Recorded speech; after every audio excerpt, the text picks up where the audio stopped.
충남 논산, 계령, 금산 출신의 김종민입니다. 예, 저는 좀 그 특정 사건과 업무보다는 좀 종합적인 우리 사법 현황과 방향에 대한 말씀을 좀 드리려고 해서 우리 광주 고등법원장님, 대전 고등법원장님께서 주로 뭐 필요한 답변을 좀 해주시면 좋겠습니다. 예. 지금 가장 중요한 쟁점이 이제 사법개혁 이런 얘기를 하는데요. 사법개혁 중에서 사법개혁의 핵심은 저는 사법부 독립이라고 생각합니다. 사법개혁의 핵심은 사법부 독립. 그러니까 사법에서는 개혁의 요소가 좀 많지 않다고 해요. 독립 하나가 개혁의 유일한 기준이라고 봅니다. 이 사법의 독립이라는 걸 그러니까 어떻게 해석할 거냐. 이 점이 이제 조금 이어져야 되는데, 사법의 독립을 보통 그동안 우리가 권력으로의 독립이라고 봤어요. 이게 되게 중요한 요소죠.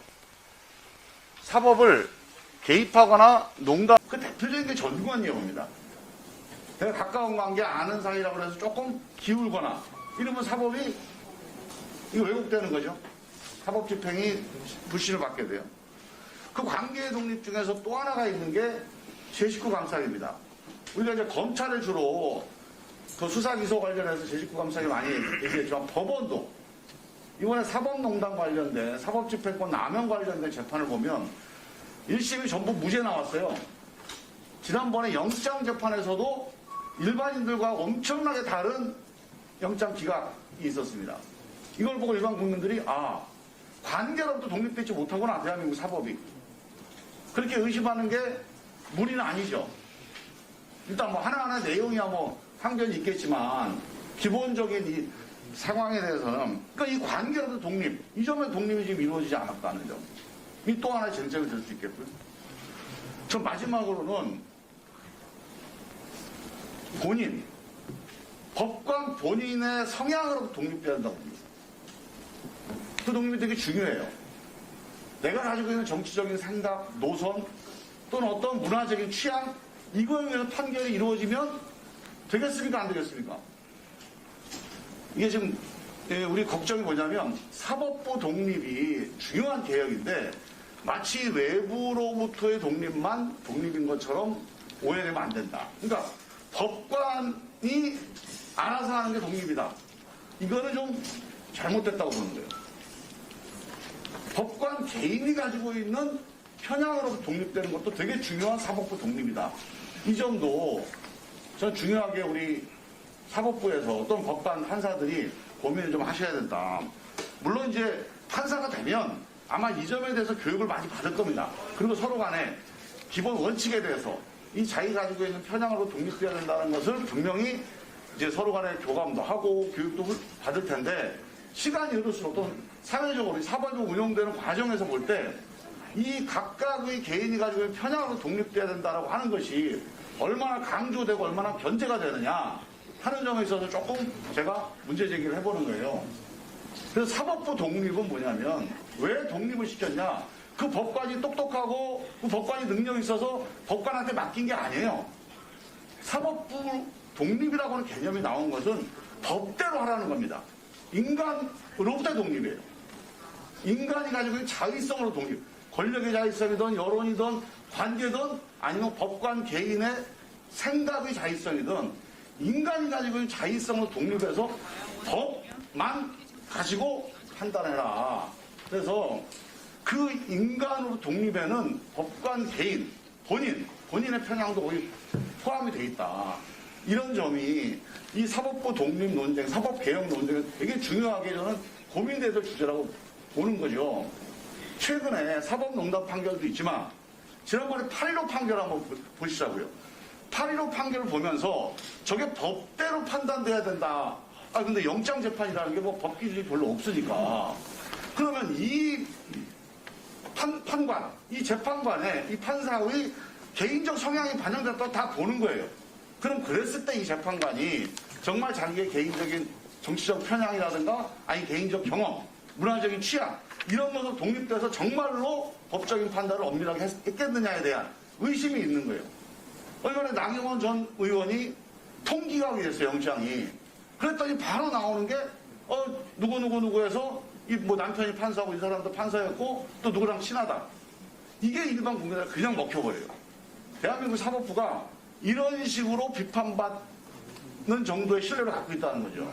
그래서 궁극적으로는 저는 이 관계로부터의 독립도 중요하고 정관이용이라든가 제19 감싸기도 중요하지만 이제 새로운 쟁점 중에 하나가 이 판사 스스로의 편향 그리고 독립 이 고민을 좀 많이 해주셔야 된다. 그 다음에 아까 이제 여론 문제 잠깐 말씀드렸는데 여론으로의 독립에서도요 이런 걸 잘 봐야 돼요.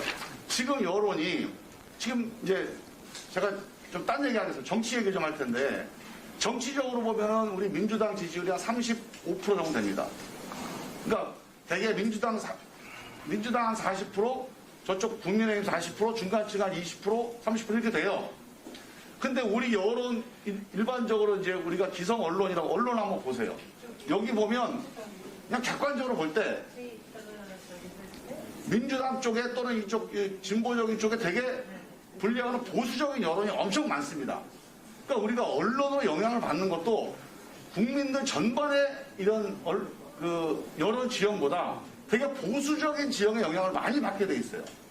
그러니까 이 여론으로 독립이라는 것도 이런 언론 상황들이 감안돼서 야 언론이 이렇게 얘기를 하니까 영향을 받게 되는데 그 영향을 받을 때 보수적인 여론으로도 영향을 많이 받고 있다. 이런 걸 의식하고 사법 독립에서 이 여론의 독립도 상당히 중요하게 고민을 해야 된다는 거죠. 이런 고민 주제들이 많다는 거예요. 그래서 저는 이 점에서 우리 판사님들께서 이 권력으로는 독립만이 아니고 이 모든 인간으로는 독립의 전반에 대해서 고민을 좀 해주시고 이 새로운 여론 지형 또 새로운 어떤 그 사회 지형에 맞게 좀 사법 독립을 고민을 해주시라는 말씀을 드리고요. 이게 전 두 가지라고 봅니다. 하나는 우리 대학에도 그 유교 경전인 대학에 나오는 신독이라는 게 신독. 혼자 있을 때도 삼가라. 이게 판사들이 제일 중요한 역량입니다. 이게 문제풀이보다 이게 훨씬 더 판사들 중요한 역량이라고 보는데 이 개인의 노력도 중요하지만 시스템, 판결문 공개해가지고 견제받고 그래야 신독이 돼요. 스스로 삼가게 되거든요. 근데 이런 시스템이 좀 약해요, 우리가. 그래서 저는 이번 이 사법부 독립에 대한 고민을 정리해 주시죠. 해주십사는 부탁을 좀 드릴게요. 네, 제가 뭐 일방적으로 말씀만 드렸는데 김종민 의원님 정리합시다. 대표님 강조 한사님께서 조 원장님이 간단하게 그 의원님 말씀 잘 귀담아 들었습니다. 저희 판사들이 참고해야 될 좋은 말씀이라고 생각하고요. 저희가 더 노력하고 애쓰는 그런 기회가 됐으면 합니다. 재판소 공개는 판결소 공개는 왜 이렇게 적극적으로 안 하죠? 네, 그거 이제 뭐 사생활 침해 문제도 있고 또 이제 절차가 복잡하고 해서 저희가 이제 공개하는 방향으로 계속 노력을 하고 있으니까 그 점은 좀 시간 문제가 아닌가 그런 생각을 좀 하고 있습니다. 김종민 의원 수고하셨습니다.